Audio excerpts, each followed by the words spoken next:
رزمندگان کردی نیروهای دموکراتی سوریه عملیات چند روزه را در اردوگاه الحال آغاز کردند که هزاران نفر از اعضای عائله‌های جنگجویان داعش آنجا پناه بردند. هدف پاکسازی الحال از حضور گماشتگان داعش بوده است که به باور نیروهای دموکراتی سوریه قتل و خونریزی در اردوگاه را زیاد کردند.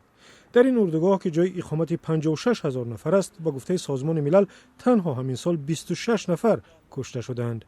نظامیان محلی میگویند پاکسازی باید پیشتر آغاز می‌یافت، اما بنابر احتمال حمله ترکیه به منطقه به تأخیر افتاد. از بس که آزاد کردن غیر نظامیان از دست گروه‌هایی که در داخل الحال فعالیت می‌کنند مسئولیت اخلاقی ماست. ما این عملیات را آغاز کردیم. در مدت 4 روز به گفته مقامات کرد آنها 75 عضو داعش را دستگیر و اسلحه زیاد مصادره کردند. چند نقبه را هم یافتند که جنگجویان داعش کندند.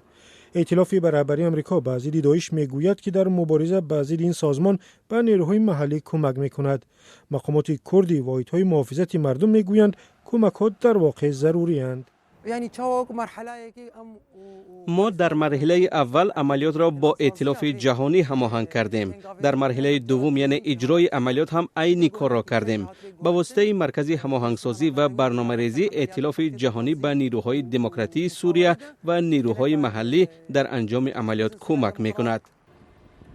مقامات اینجا میگویند پاکسازی اردوگاه بخشی مهمی مبارزه برای محو جنگجویان داعش در داخل و خارج است.